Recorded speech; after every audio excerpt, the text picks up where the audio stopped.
Friends, welcome to my channel. चलिए करते हैं एक्सरसाइज 5.2 का क्वेश्चन नंबर 5। देखिए, आपने स्टेटमेंट ध्यान से पढ़नी है। क्या दिया गया है? In the given figure the arms of two angles. सबसे पहले आर्म्स कौन सी होती है? जैसे ये आपका एक एंगल दिया गया है, ये जो दोनों लाइंस है ना, ये आपकी क्या कहलाती हैं? आर्म्स। इसी तरह से ये इस एंगल की आर्म्स है। तो कहता है कि दो एंगल्स हैं, उनकी जो आर्म्स हैं वो क्या है? पैरेलल हैं। जैसे ये जो आर्म है इस एंगल की आर्म के पैरेलल है, और इसी तरह से ये आर्म इस आर्म के पैरेलल है। क्लियर? और साथ ही साथ क्या दिया गया है? एंगल ए बी सी, जो एंगल ए बी और सी, ये एंगल आपको दिया गया है, फाइंड आउट करने हैं। अब आप ये देखते हैं कि ये कौन से एंगल्स हैं। जैसे डी जी सी, आपको ये एंगल फाइंड आउट करना है, और साथ ही साथ आपने क्या फाइंड आउट करना है? Angle D E F. आपके पास है एंगल डी ई एफ, आपने ये वाला एंगल फाइंड आउट करना है। क्लियर? तो ये दो एंगल्स आपने क्या करने हैं? फाइंड आउट करने हैं। तो किस तरह से किए जा सकते हैं? अगर ये दोनों लाइंस उसने पैरेलल कही हैं तो आपने इसी का एडवांटेज उठाना है, पैरेलल लाइंस का। और जैसे ही आप पैरेलल लाइंस का एडवांटेज उठाते हैं तो उनकी सारी प्रॉपर्टीज आपने जल्दी से रिकॉल कर लेनी है। अगर आपको नहीं पता है तो जो इसका इंट्रोडक्शन पार्ट दिया गया है चैप्टर 5 का, उसमें मैंने बहुत अच्छे से पैरेलल लाइंस और उनके एंगल्स एक्सप्लेन किए हैं, आप वहाँ से देख सकते हैं। तो देखिए, आपके पास ये दोनों लाइंस अगर पैरेलल हैं, अगर इन्हें ध्यान से बढ़ा दिया जाए, जैसे इस तरह से, देखो इस तरह से ये दोनों पैरेलल लाइंस हैं। अगर हम इसे फिर उसी तरह से रोटेट करके देखें, ठीक है, अगर हम इन्हें रोटेट करके देखें, इस पार्ट को हम थोड़ा हाइड कर दें हमारा, तो ये दोनों हमारी लाइंस क्या हो जाएंगी? पैरेलल हो जाएंगी। अगर हम इस पार्ट को हम थोड़ा हाइड कर लेते हैं और इसे थोड़ा बढ़ा करके देखें, तो आपका ये क्या बन जाता है? ट्रांसवर्सल। और ये दोनों लाइंस आपकी क्या हो जाती हैं? Parallel lines. अगर ये दोनों पैरेलल हैं तो देखिए, ये और ये एंगल कैसे एंगल है? कॉरस्पॉन्डिंग एंगल्स हैं। आपके ट्रांसवर्सल के एक साइड है प्लस और एक ही पोजीशन पर है। जैसे यहाँ नीचे है तो ये भी नीचे है, तो ये दोनों क्या हो जाएंगे? कॉरस्पॉन्डिंग। और कॉरस्पॉन्डिंग की प्रॉपर्टी होती है कि वो दोनों आपके एंगल्स क्या होते हैं? बराबर होते हैं। तो अगर ये 70 डिग्री है तो ये भी आपका 70 डिग्री होगा। अब आपने इसकी स्टेटमेंट कैसे लिखनी है वो देखते हैं। ये और ये एंगल, यानी कि जो हमारा डी जी सी, जो हमने पहला एंगल फाइंड आउट करना था, जो हमने लिखा था डी जी सी, ये वाला हमारा निकल आया है, कितना आ गया है? 70 डिग्री। तो देखिए स्टेटमेंट कैसे लिखनी है। आपने लिखना है इसके सॉल्यूशन में, आपको ये दोनों लाइंस क्या दी हुई हैं? ए बी और डी ई पैरेलल हैं, है ना? तो आप इसे लिखेंगे ए बी। पैरेलल के लिए आप इस तरह की लाइंस यूज करेंगे, A B is parallel to D E. आपने मेंशन करना है कि ये तो हमें दिया हुआ है, यानी कि गिवन है।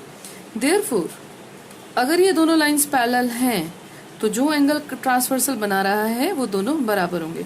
देयरफॉर इसलिए जो हमारा एंगल ए बी सी है इक्वल्स टू किस एंगल के बराबर हो जाएगा? डी जी सी। डी जी सी। अब इसका क्या मतलब हुआ कि हमारा ए बी सी क्या है? 70 डिग्री है, इसलिए हमारा डी जी सी भी क्या हो जाएगा? 70 डिग्री।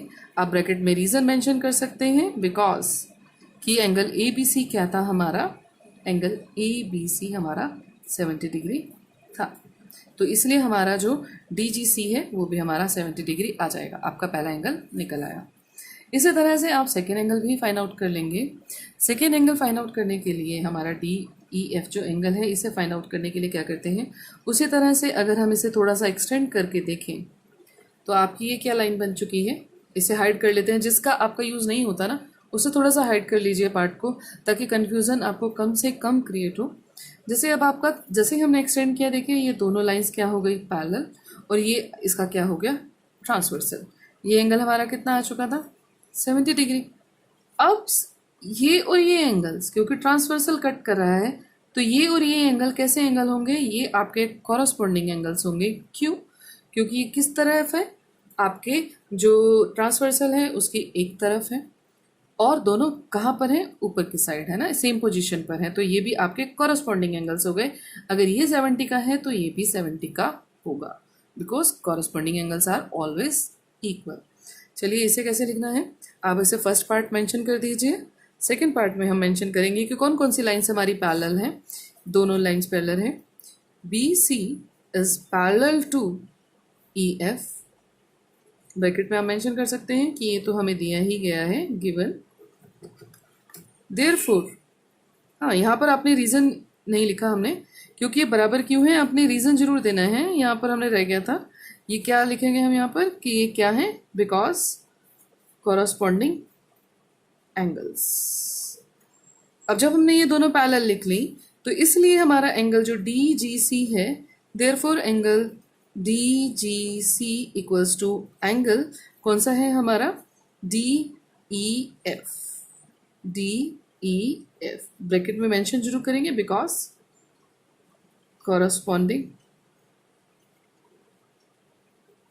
एंगल्स, ठीक है ना। बट हम मेंशन करते हैं कि जो डी जी सी है ये वाला एंगल, बट डी जी सी हमारा कितना निकला था, 70 डिग्री का। ये 70 आया था, इसलिए जो ये एंगल है, ये वाला एंगल क्योंकि ये था, तो जो ये एंगल है ये भी हमारा 70 डिग्री का हो जाएगा। Therefore angle D E F equals to 70 degree. तो यही आपने दोनों एंगल्स फाइंड आउट करने थे। तो ये आपके दोनों ही क्या आ गए हैं, 70 डिग्री आ चुके हैं। Thanks for watching. Please like and subscribe to my channel Home Tuitions.